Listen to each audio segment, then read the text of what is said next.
On March 27, 1931, the New York police were in a frenzy attempting to solve the now famous Star Faithful case when the story you're about to hear broke over the heads of an already overworked homicide squad.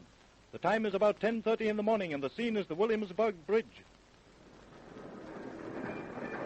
Hey, what do you want, lady? I want that bundle. I saw it first. Oh, yeah? Well, I'm a-taking that bundle. I got it first. You get fresh about it, and I'll call a cop. And if you do that, neither of us will get the bundle. He'll take it to the Lost and Found department. Well, let's take a look at it. Maybe I won't want it after I see it. All right, I'll open it, and we'll go 50-50. Okay, lady? That's fair enough. It's a pretty big bundle, ain't it? Yeah, she's heavy, too. I wonder what's in it. Hey, it's meat. That's what it is, meat. Meat? Oh! Oh! It's a man's leg!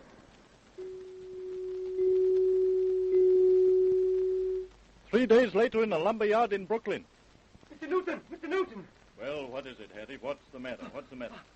I just found something. Well, what are you getting so excited about? Oh, it's awful, awful. Say, what is this? Calm down, and let's hear about it. I was getting some lumber off in one of the piles to fill an order when I see the bundle wrapped up in brown paper. It was right in the middle of the pile. Well? Well, I opened it, and it was a man's body without no arms or legs or head. 2 days later in another part of Brooklyn. Hello. Give me the Homicide Bureau. Hello, Homicide? This is Patrolman Gawler. Badge 48762.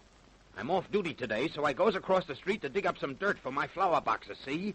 I just dug up a big package wrapped in brown paper. Yeah, there's 2 arms, a leg, and a man's head in it. At Morgan Avenue and 10 Ike Street. Okay, I'll wait for you.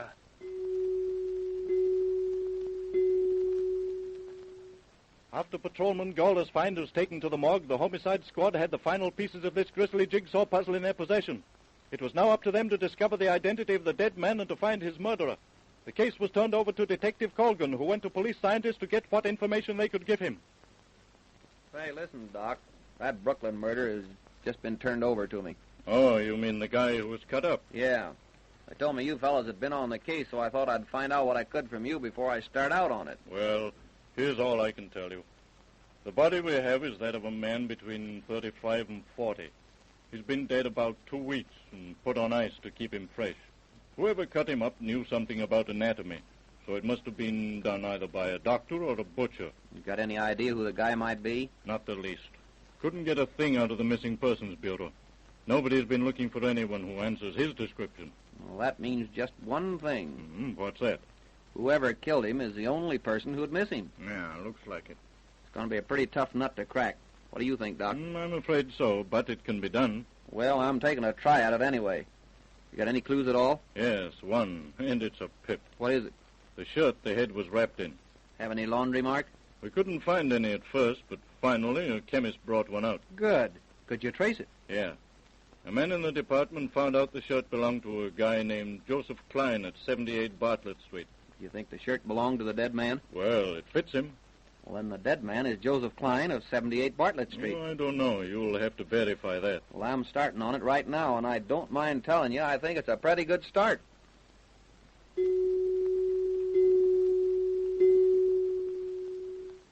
Detective Colgan discovered that Joseph Klein and Andrew Zubitsky had operated a speakeasy at 78 Bartlett Street, from which address the shirt had been sent to the laundry. The 2 men had quarreled and dissolved their partnership. The premises at 78 Bartlett Street were vacant. Then Colgan learned from the neighbors that one of the 2 men had opened a speakeasy on Throop Street, also in Brooklyn. So he hurried over there. Say, you used to have a place on Bartlett Street, didn't you? Yeah, but I couldn't get along with my partner, so we split up. Where's your partner now? I don't know. Somebody told me he opened a place somewhere. You know the address? No, why should I bother about him? Your name's Zubitsky, ain't it? No, that was my partner's name.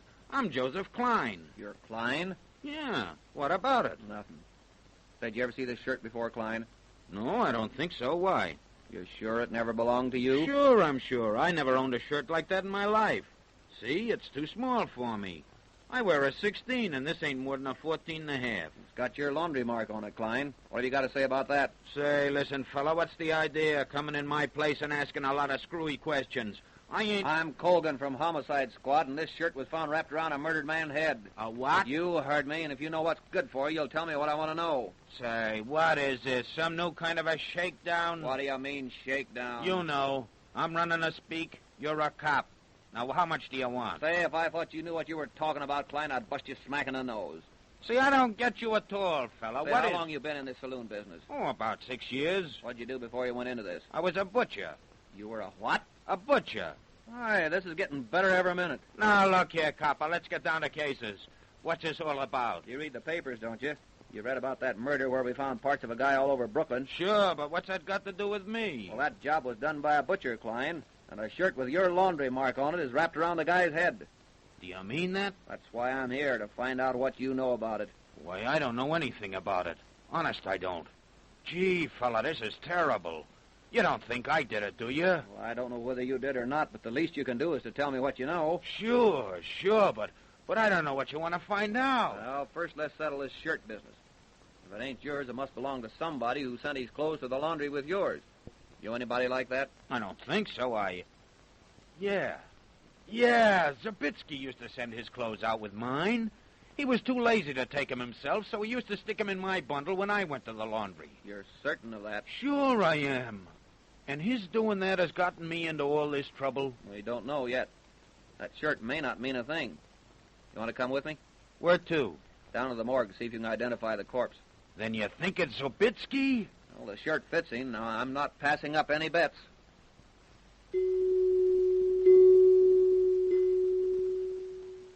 Klein identified the body as that of Andrew Zabitsky, his former partner. We now go to another speakeasy, that of Mr. and Mrs. Zabitsky. Hello, Klein. What you want? A beer. What's yours, Colgan? Same. 2 beers. Where's your old man, Mrs. Zabitsky? He gone someplace. I don't know where. When do you expect him back? I don't know. Maybe never. You mean he ain't around anymore? Yeah. He gone about a month now. Well, what happened? Did he take a run-out powder on you? What's that? Did he run away from you? I don't know. He went away about a month ago. He don't come back. Well, what do you know about that? What do you think happened to him? I think he go back to the old country. He don't like it over here. Why didn't you go with him? I don't like it in the old country. Want another drink? Not for me. Not, I guess, for me either. Mrs. Zabitsky, do you know your husband's dead?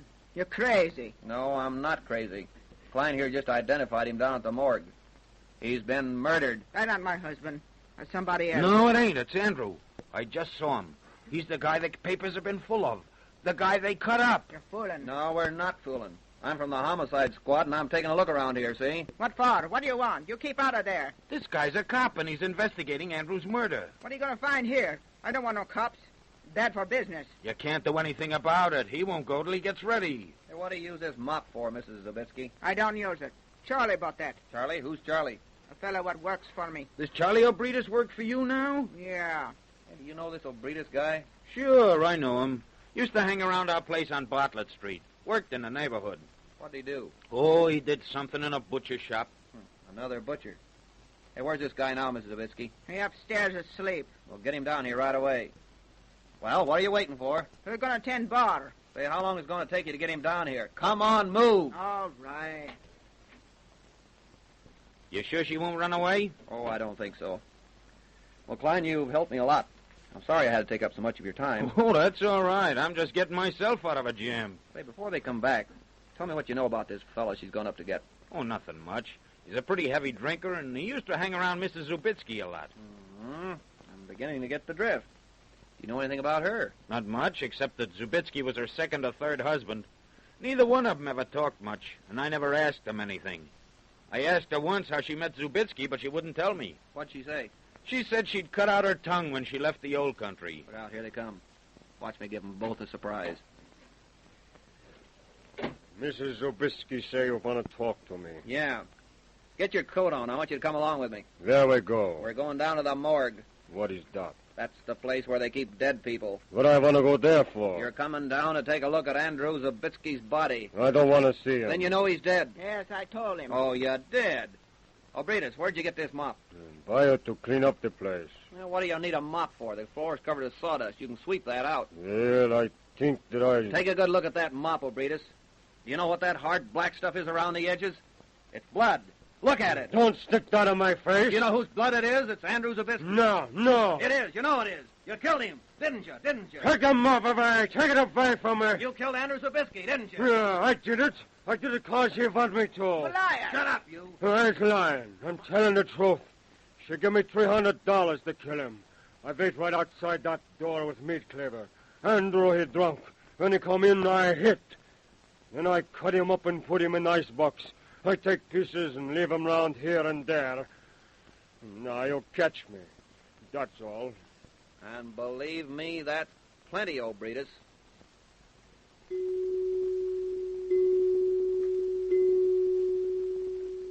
Charles Obretus is serving 35 years at hard labor for his part in the crime.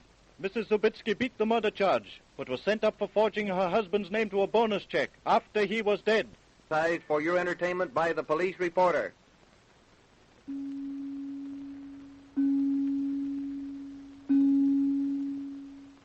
On July 1st, 1927, we find Mrs. Ada LeBoeuf consulting Dr. Thomas E. Dreyer. The consultation, however, is not of a professional nature. The scene is the doctor's office in Morgan City, Louisiana. But, Tommy, we've got to take some action about my husband. I can't stand him any longer. Why don't you get a divorce? Oh, you know he won't agree to that. He's still crazy about me. Maybe if you told him that we're in love with each other, he might give you up. No, not him. He'd never give me up if he could prevent it. Well, I don't see what we can do except go on the way we are. I won't do, Tommy. Can't you see the position it puts me in? Well, what else is there to do? We can get rid of him.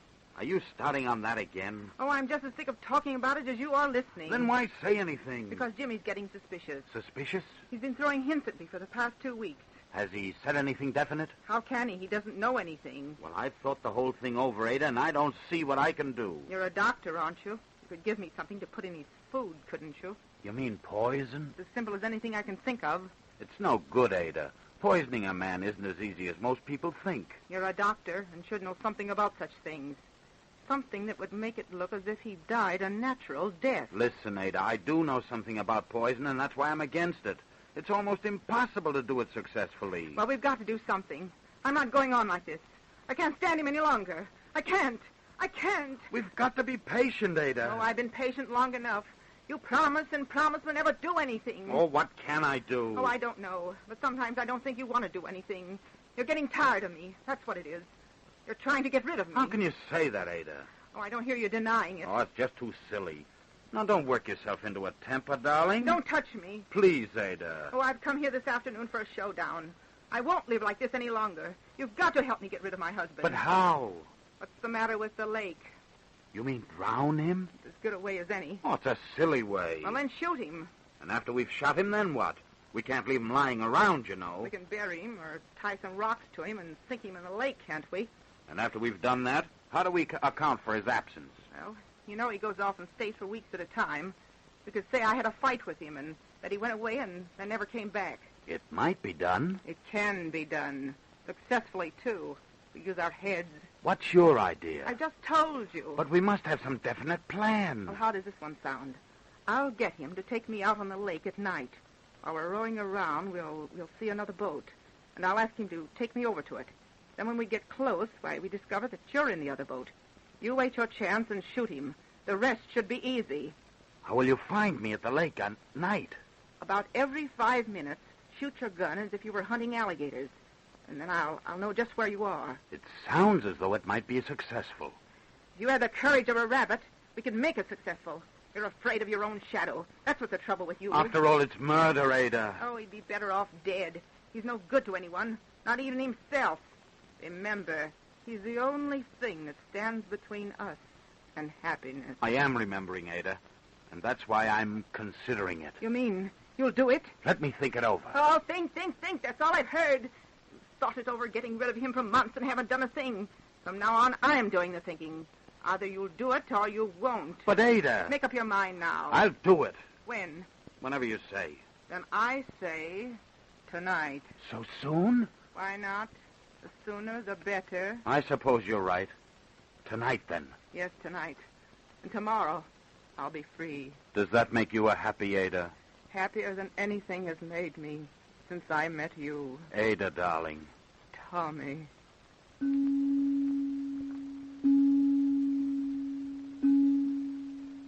Now we move to the LeBeouf home, where we find Ada and her husband in conversation. The time, a few hours later. So you're going to New Orleans again. Yep, in the morning train. That means you're off on another drunk. Sure does. I've been feeling this one coming on for weeks. Why do you have to do that, Jimmy? I don't know. Born in me, I guess. My old man was the same way. But you could fight the desire, resist it. Why should I? I like to go on these benders. Oh, you're hopeless. I reckon I am, Ada. Sometime you'll go off on one of your sprees and never come back. Don't you worry about me. I can always find my way home. Oh, it's a disgusting habit, just the same. You're right, Ada. Say, it's a grand night, ain't it? Yes, and I'm going crazy sitting around this house. What do you want to do? I want to go out. Where? Oh, let's go rowing. You mean out in the lake? Why not? No, why not about it? But it's the first time you wanted to go rowing at night for years. What's the idea? Maybe I'm trying to keep you from going to New Orleans tomorrow. You're a funny duck, Ada. What are you going to do while I'm gone, huh? Usual thing, sit around and wait until you get back. You expect me to believe that, do you? You can believe what you want. I don't care. I've been hearing plenty about what you're doing while I'm gone. It's not serious enough to keep you at home.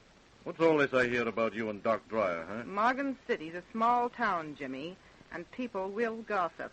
I don't like that kind of gossip, and it's got to stop.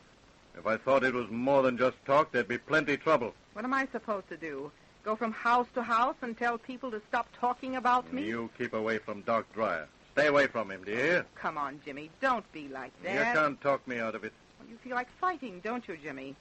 Well, I don't. Let's get out of here. Yeah, let's go rowing. Maybe I can forget about it. Say, how long we going to row around on this old lake? I'm working up a sweat. That'll do you good. Somebody's shooting down there. Must be after gators, huh? It's lovely being out here on the lake, isn't it? It was nice, but now the moon's going down. Be dark as pitch shortly. How will we find our way home, huh? Oh, don't worry about it. But, Ada, I don't want to spend the whole night on this lake. You won't, so keep quiet. Oh, it's awful hard to find your way around when there's no moon. Besides, I'm getting tired of rowing. When we get down to the east end, you can rest. For a long time. Yeah, I'll need rest. There they go shooting again. Are we going right? Yes. I saw the flash of the gun that time. I wonder if they've gotten any alligators. They won't thank us for spoiling their hunting. Oh, come on. Don't be so lazy. Hello there! Hello. What are you doing? Hunting alligators. Having any luck? Not so far. Sounds like Doc Dreyer. It does, doesn't it? What's he doing out hunting gators? Well, how should I know? Did you know he was out there? Oh, of course not. Row, Jimmy, row. Seems to me you're more interested in that doctor than a married woman should be. Now, don't go off into one of your jealous fits, Jimmy. Well, I got good reason to be jealous. Oh, that's what you think. I got eyes. I'm no fool. Right here. Hello, Doctor. A lovely night, isn't it? That doesn't seem so good for hunting alligators as it might be. I didn't know you were a hunter, Doc. Oh, I'm not much of a one, I'm afraid. I reckon you're good enough at hunting certain other things, though, eh? What do you mean? Women, for instance. You seem to have better luck there. What are you driving at, LeBeouf? If you two think I believe that this is an accidental meeting, you're crazy. Jimmy, please. You're seeing entirely too much of my wife, and I don't like it. You've been drinking, LeBeouf? I'm sober as a judge, and I mean what I say. From now on, you keep away from her. You've got me all wrong. No, I haven't. Now I've given you warning. If you don't take it, there'll be trouble. But I Oh, never... what's the use of beating around the bush, Tommy? You might as well know it now as any time. What are you talking about, Ada? Tommy and I are in love. Is that true, Doc? Yes. So that's the way the wind's blowing. I knew it all along. What are you going to do about it? We want you to give me a divorce. I won't do it. I won't give you up. You've made your bed and you'll lie in it. But I don't love you anymore. I want to be free. Well, I won't give you your freedom. Now what are you going to do? Oh, why can't you be reasonable, Jimmy? You can't keep Ada if she doesn't want to stay. Well, I'm not going to give her up to you, Dreyer. You can make up your mind to that. You'll give her up to me whether you want to or not. You think so, do you? Yes. You little undersized sawbones. I'll come over in that boat and break your neck. Let go of this boat. Not till we settle this. So you want a settlement, do you, LeBeouf? Well, here it is. Put down that gun. This'll settle it now and forever.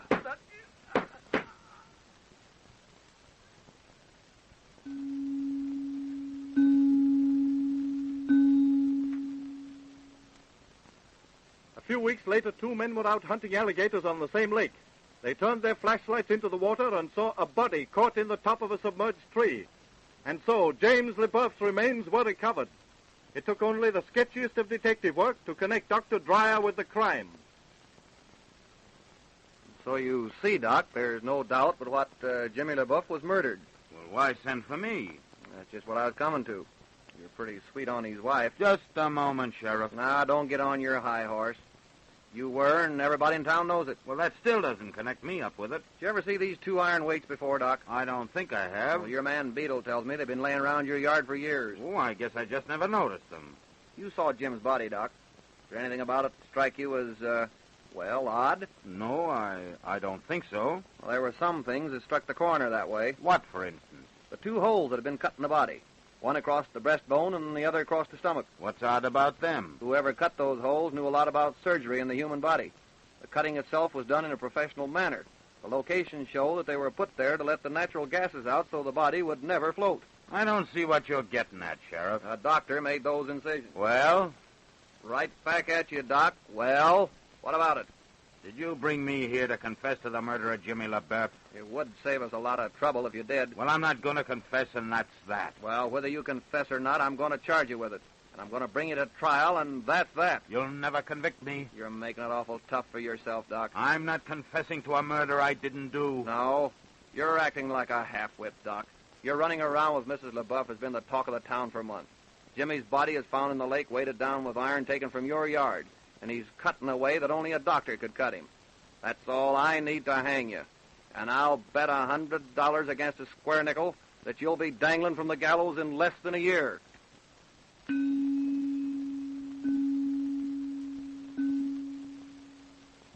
On February 1st, 1930, Ada LeBeouf and Dr. Thomas Dreyer were hanged in Franklin, Louisiana.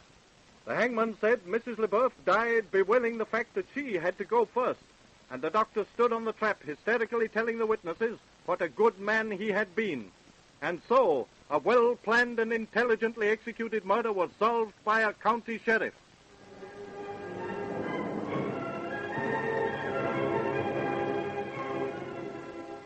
You have just heard another story brought to you by the police reporter. Listen for him again over this same station. This is a radio release production.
Police reporter.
police reporter brings you another true story of crime and its detection.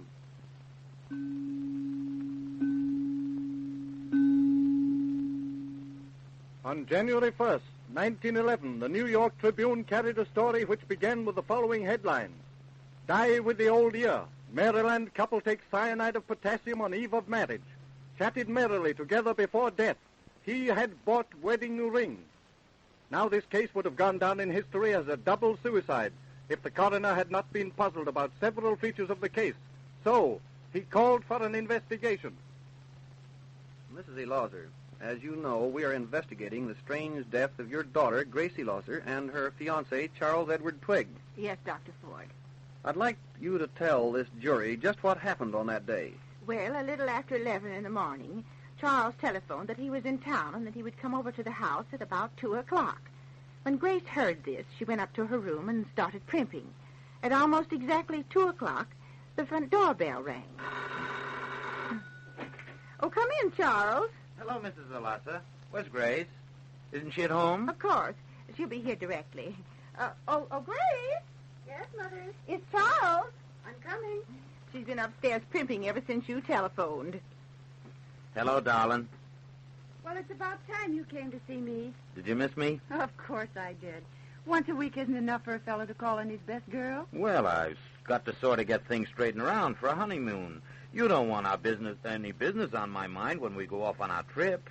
Why don't you two go into the parlor and I'll bring you some fruitcake and a glass of wine. Thanks, Mrs. Elauser. Still calling me Mrs. Elauser, eh? Oh, I'll be calling you Mother as soon as we get back from our trip. Well, you could be a little more familiar, even if I am going to be your mother-in-law. I'll be back in a minute. Come on in the parlor, Charles. Okay. Oh, it's chilly in here, isn't it? I light the gas fire. Do you realize it's less than a week before we'll be married? Do I? I don't ever forget it. A week can seem like an awful long time, can't it? Yes. And this time next Thursday we'll be on our honeymoon. I've already bought the tickets. Have you? Where are we going? Just where you said, Florida. Will you like that? I'll love it. Just think, Charles. A honeymoon away from the cold and the snow. Being down there where there's sunshine and palms. It's just too romantic for anything. A honeymoon should be romantic, darling. And we will be happy, won't we? Of course we will. How can we help it? Gracie, I bought it. Bought what? What we were looking at in Townsend's window. The wedding ring? The white one with all the little diamonds in it? That's it. Oh, let me see it. Sure. I hope it fits. There she is. Oh, it's beautiful. It looks even better than it did in the window. Let me try it on. They say it's bad luck. Oh, you and your superstitions. What could happen to it? Nothing, I guess. Oh, sure. What's the matter? It doesn't fit. Oh, I'll tend to that. Townsend said if it was too small, he'd make it fit. Well, did you two think I was never coming? Oh, we forgot all about the wine and cake. Charles? Thank you, Mrs. Elauser. Gracie? Thanks, Mother. Did you bring any for yourself? Oh, I haven't time to sit around and eat cake and drink wine. No, Mother, you haven't anything to do. Well, it seems sort of sinful to drink wine in the afternoon. You're too old-fashioned, Mrs. Elauser. Oh, I know, but I can't help it. Oh, but don't let me keep you two from enjoying yourselves. Oh, Gracie, what's that you have there? My wedding ring. Want to see it? Oh, it's beautiful, isn't it? Oh, your father never gave me such a fancy ring. But we managed to make our marriage last in spite of it. And I hope Gracie and I are as happy as you two have been. Well, I don't often talk about it, but I can't wish you any better luck than we've had. Gracie will make you a good wife, I know. Better than I deserve, I reckon. Oh, I don't know. You're not a bad boy. Oh, well, here I am talking, and I know you two want to be alone. Well, let's make it a toast. You propose it. All right. Here's to our future together. May it be long and prosperous. That's good. Say, we forgot the one about all our troubles being little ones. Oh, you. Excuse me. Are you sleepy? Sorta. One little glass of wine, and you want to go to sleep. Must be the heat from that stove. No excuses. That's a nice way to act when you come over to see me. Oh, You're just as bad as I it am. must be catching. Grace? Yes, Mother, come in.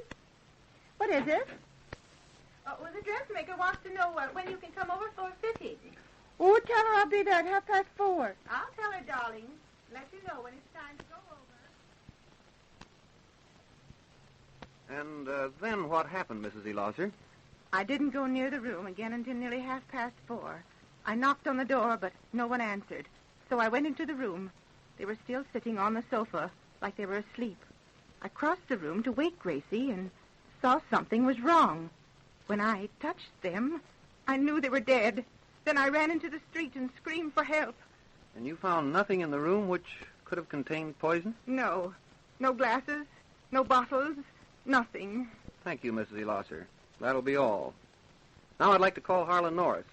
Are you here, Harlan? Yes, sir. Harlan, can you tell me the same story that you told your mother this morning? Yes, sir. Do you know Mrs. Elosser? Yes, sir. We live right down the street from the Elossers. Have you ever been in their house? No, sir. Now, Harlan, you tell us just what you saw on that afternoon. Well, Mama sent me down to the store to get a bar of soap, and I was on my way back. Just as I came to the Elosser's house, Mrs. Elosser came running out screaming for help. Yes, we know. Mrs. Elosser told us that. But then what happened? When she got to the sidewalk, she sort of looked around, kind of dazed-like, and went back in the house. What did you do then? I thought there might be something wrong, so I sneaked up to the window and peeked in. And what did you see, Harlan? I saw a man and a woman sitting on the sofa and not moving. Who were they? Didn't know the man, but the woman was Grace Elosser. Then what happened? Mrs. Elosser came into the room. What did she do? Went over to the man, took a glass out of his hand, and then she took a glass out of Grace Elosser's hand. Is that all? No, sir. She picked a little green bottle off the floor and took the 2 glasses and the bottle out of the room. Would you know the glasses again if you saw them? Yes, sir, I think so.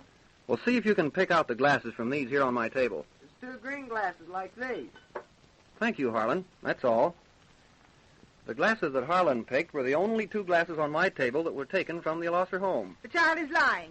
Nothing like that ever happened. It seems very significant that this child who has never been in your home should be able to pick out your glasses so easily. Oh, I don't care what you think. The boy is mistaken.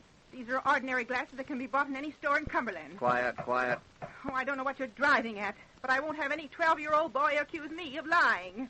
Inasmuch as this investigation has taken such an unusual turn, I move that it be adjourned until a week from today, so that we may sift the evidence we have heard. This court is dismissed until that date.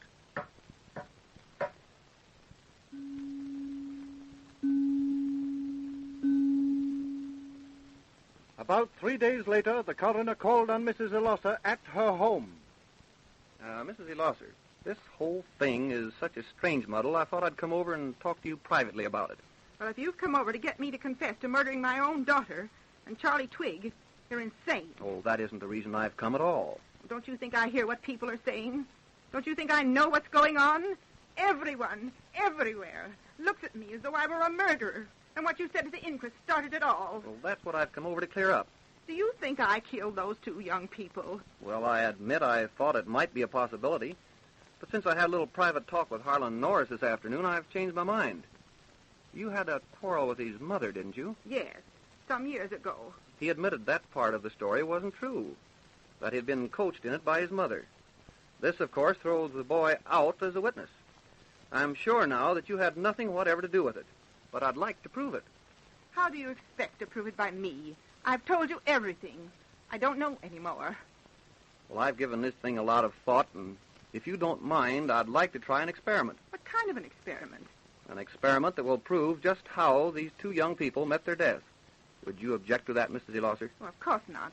I'm more interested in proving it than you are. Well, then we'll go into the room where you found them. Well, it's just across the hall. And then we'll prove it one way or another right now.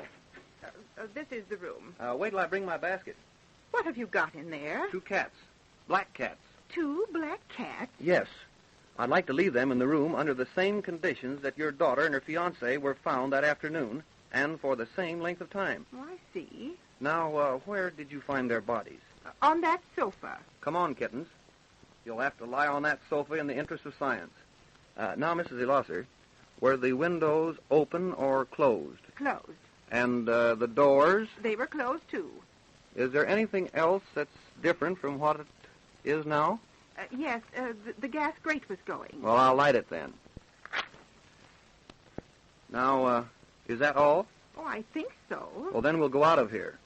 How long was it before you found them? Almost 3 hours. Then we'll sit down and wait for 3 hours. 1 hour. 2 hours. 3 hours past. Well, I guess the 3 hours are up. Do you want to come in with me? Certainly. Well, then leave the door open, and I'll go in and open the window. Don't come in until I get the window open. Is it all right now? Yes, come on in.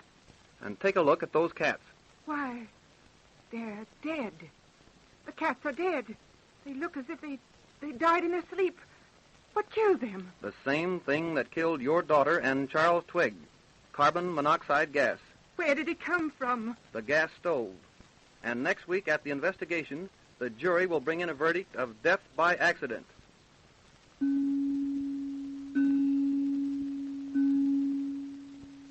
And so one of the most baffling mysteries that ever monopolized the breakfast conversation in Cumberland, Maryland, was solved.